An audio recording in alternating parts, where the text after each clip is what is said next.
Welcome to the channel Easy Trick for the computer science student and as well as those students who learn something new in the computer science field and also in the commerce field, because both are the very impact field in these particular years and for the future trends in the artificial intelligence and the whole business data warehouses will be used the computer science technology information technology used in the business intelligence techniques. So the first part we was already discussed and the link available into the description box. So those students who don't see the previous part, kindly see the previous part, and after that you will shift into that particular next part of the data warehouse and the OLAP techniques, and you will grab the good knowledge from these particular phase. So in the previous part we was discussing about the all data sources that where from where you will start and where you was start, and after that warehouse managers capabilities and what are the responsibilities and the capabilities regarding the coding facilities होनी चाहिए या नहीं, हम वो बात करते हैं अब। देखिए वार्डरोब जो मैनेजर होते हैं, जो हम वार्डरोब कहते हैं यहाँ वेयरहाउस, वार्डरोब का मतलब हुआ वेयरहाउस। क्या उसके अंदर अगर कोई आपने प्लांटी ऑफ थिंग्स इंटेलिजेंसी के थ्रू शेल्व्स बना रखी हैं तो उसको वार्डरोब की भी डेफिनेशन दी जा सकती है, बट हम वेयरहाउस मैनेजर बोलते हैं। रिस्पॉन्सिबिलिटी है इसकी ऑल ओवर देखने की कि जब थर्ड पार्टी को कोई सिस्टम सॉफ्टवेयर देना है तो उसकी कोडिंग वेबसाइट की किसमें करनी है, either in the C programming और जो शेल स्क्रिप्ट्स चलती हैं स्क्रिप्टिंग लैंग्वेज में उसमें बना के उसको देनी है, ताकि थर्ड पार्टी वेंडर को अगर कोडिंग की नॉलेज नहीं भी है तो वेयर हाउस मैनेजर अपना आके सो वेयर हाउस जो थर्ड पार्टी के लिए वेबसाइट बनाने जा रहा है उसमें सी एंड एसक्यूएल का प्रोसेस क्यों चल रहा है इकट्ठा, क्योंकि एसक्यूएल है that is the structure query language. इसको हम डेटाबेस मैनेजमेंट सिस्टम में यूज करते हैं जब भी आपको कोई डेटाबेस मैनेज करके रखना है, specially with the transaction management procedure. जब बैंक कोई अडॉप्ट करता है तो उसको भी डेटा मैनेज करके रखना पड़ता है, क्योंकि उसके पास भी कस्टमर्स का बहुत सारा डेटा होता है,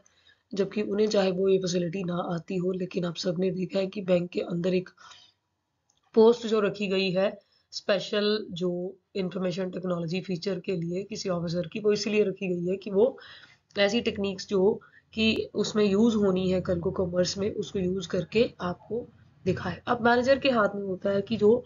वेयर हाउस का जो पार्ट है उसको देना है नहीं देना। सेम एज जैसे बैंक मैनेजर के हाथ में है कि आपको सारी इंफॉर्मेशन रिवील करनी है आपकी किसी को या नहीं करनी है। अगर क्राइम केसेस है तो रिवील होगी,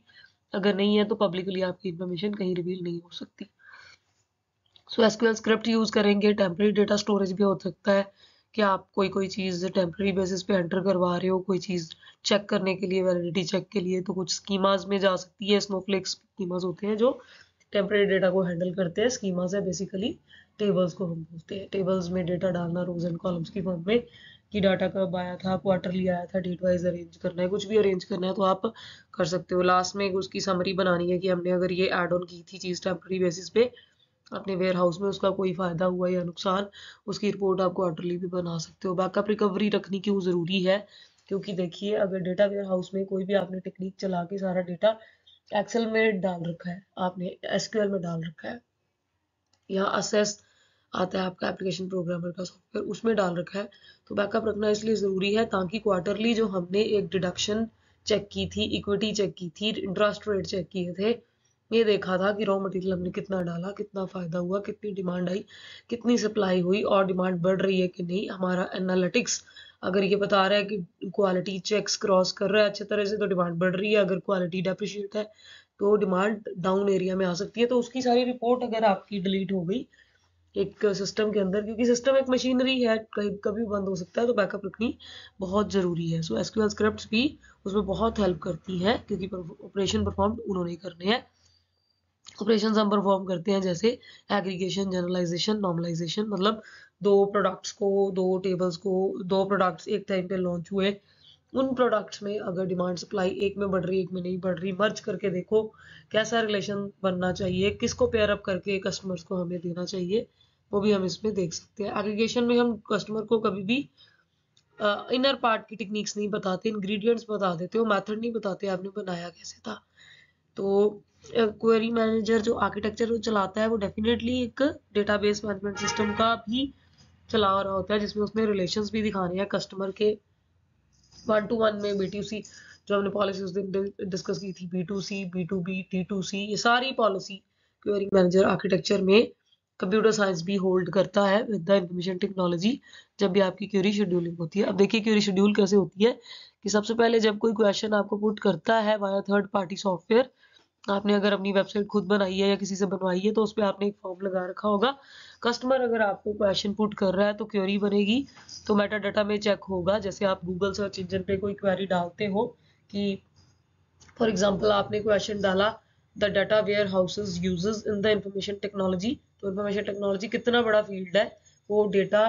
डिक्शनरी में चेक करेगा, मेटा डाटा में, डेटा अबाउट डेटा में, कि डिक्शनरी जो बोली गई है इंफॉर्मेशन टेक्नोलॉजी बोली गई है रिलेटेड विद द कॉमर्स है, कंप्यूटर साइंस है, क्या है, दोनों का डिफरेंस तो नहीं मांग रहा, जो मिलेगा आपको पेजेस निकाल के दे देता है, उसके बाद आप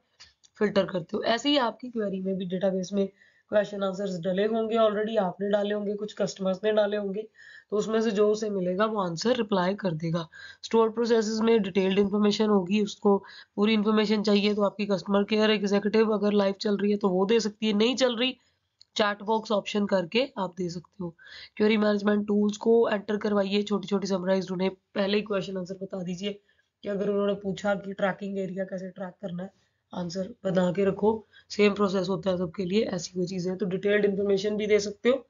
ऐसा भी कर सकते हो, ये डेटा वेयर हाउस का सारा अपना काम है। इसी के साथ हम देखते हैं जो ऑपरेशनल डेटा से परफॉर्म होता है, तो लोड मैनेजर को क्यों जरूरत पड़ती है एक्सटर्नल डेटा की, क्योंकि जो डेटा आपके पास अंदर पड़ा हुआ है वो लोड मैनेजर उठाएगा, तो उसके बाद detailed information, summary information, Meta data जो आपके डेटाबेस में कलेक्ट होके पड़ा हुआ है, उससे कस्टमर को कोई आंसर मिलेगा तो फिर वो क्वेरी मैनेजर ऑप्ट करेगी उससे, और डेटा ऑटोमेटिकली डिपर्स पे जाएगा, जो वेबसाइट्स होंगी उस पे जाएगा, या फिर OLAP जो हम टूल्स यूज करेंगे, ऑनलाइन एनालिटिकल प्रोसेसिंग सर्वर्स, जो कि बहुत जरूरी है अगर आप अपना जो बिजनेस है उसको इंफॉर्मेशन टेक्नोलॉजी की हेल्प से ऑनलाइन चलाना चाहते हो, तो उसमें ये API होना बहुत जरूरी है, रिव्यू इन्फॉर्मेशन होनी बहुत जरूरी है डेटा वेयर हाउस के साथ। सो detailed information is held offline, तो आपका डिस्क स्टोरेज एरिया मिनिमाइज होना चाहिए, एक्सट्रैक्ट करो, क्लीन करते रहो, अगर लोकल एरिया ही हो। अगर आप ग्लोबल पे डील कर रहे हो, नेशनलाइज पे भी डील कर रहे हो, तो ऑटोमेटिकली डेटा ज्यादा होता है, तो रिव्यू में एंटर करता रहता है। सो डेटा कलेक्ट होगा तो उससे इंफॉर्मेशन बनेगी, इंफॉर्मेशन जब प्रोसेस होगी तो एक क्वेरी का ऑपरेशन आएगा और आप डिसीजन उससे अच्छे ले पाओगे। ये इंफॉर्मेशन टेक्नोलॉजी का रोल है। अब बात करते हैं जो ऑनलाइन एनालिटिकल प्रोसेसिंग सर्वर है OLAP, वो किस पे बेस्ड होता है, वो होता है मल्टी डायमेंशनल डेटा मॉडल के ऊपर बेस्ड, जिसमें हम अलाउ करते हैं मैनेजर्स को एनालाइज करें अपना डेटा, इंफॉर्मेशन चेक करें, कंसिस्टेंसी चेक करें कि कितनी तरह की कंसिस्टेंट आप डेटा यूज कर रहे हो। और OLAP टर्म जो यूज होती है वो OLTP भी एक टर्म है, TP होती है ट्रांजेक्शन के लिए, उसको हम ये यूज नहीं करते इसमें। OLAP totally online server processing के साथ चलती है। OLAP जो सर्वर्स है वो है relational OLAP, multidimensional, hybrid and specialization. Relational में जो SQL के साथ हमने पढ़ा RDBMS के साथ वो रिलेट कर रहा है, मल्टी डायमेंशनल में जो मेटा डेटा का है, हाइब्रिड जो इन दोनों की मिक्सचर में चल रहा होगा, वो स्पेशलाइज्ड SQL सर्वर जिसमें स्पेशल तरह का कोई फॉर्मेट आप यूजर को बना के दोगे। सो जो रिलेशनल है वो हमेशा DBMS की अप्रोच पे होता है, मल्टी डायमेंशनल हमारा डेटा जो स्टोर करता है मेटा डेटा, जितना भी डेटा है, डेटा अबाउट डेटा जितना भी पड़ा हुआ है। हाइब्रिड में दोनों का मिक्सचर अभी हमने बात की, क्योंकि दोनों का मिक्सचर अगर चल रहा होगा तो हायर स्केलेबिलिटी होगी कि कस्टमर के साथ भी आपके रिलेशन की इन्फॉर्मेशन मिल रही है, आप अपना प्रोडक्ट नया लॉन्च कर रहे हो, उस पर भी रिव्यू मांग रहे हो, डाटा कलेक्ट भी हो रहा है, 1-to-1 भी हो रहा है, D2C पॉलिसी में भी हो रहा है, B2C में भी हो रहा है। तो स्पेशलाइज जो SQL सर्वर होते हैं उसमें ओवरऑल ये देखा जाता है कि जो स्कीमा हम किसी यूजर को देने लगे हैं, अगर उन्होंने बोला है कि आप इसका रिव्यू दिखाइए कि कैसा चल रहा है, अगर आपका प्रोडक्ट को लॉन्च हुए 2 साल हो गए तो रिव्यू चेक करवाइए, तो एनालिटिकल आपको वही सिर्फ उन्हें देना है जो आपकी पॉजिटिव सेंस चल रही है। नेगेटिव सेंस अगर आगे रख दोगे तो खुद सोचो यूजर कभी प्रोडक्ट नहीं लेगा। तो कई ऑनलाइन प्लेटफॉर्म्स में ये एक रैंसम भी शुरू हो चुकी है मनी, कि वो आपको कोई भी प्रोडक्ट बेचते हैं तो उसमें कस्टमर्स का जब देखते हैं कि क्राइटेरिया हमारे साथ नहीं जुड़ रहा, तो उसे एक मैसेज कर देते हैं कि अगर आप अच्छा रिव्यू दोगे तो 50 रुपीज हम लेंगे। अब 50 रुपीज वाला सिस्टम उन कस्टमर्स को पता लग गया है कि उन्होंने दिया है तो अच्छे रिव्यू दे देंगे। अगर अगर कस्टमर बहुत ऑनेस्ट है तो वो वहां पे डाल देगा कि इन्होंने ये क्राइटेरिया कैसे डलवाया था, 50 रुपीज लेके डलवाया था। तो डिमांड कम भी हो सकती है, ओपनेबल भी हो सकती है। सो जो करो डिसीजन सोच समझ के लोगे, तो OLAP ऑपरेशंस के हिसाब से जो ऑपरेशंस परफॉर्म होने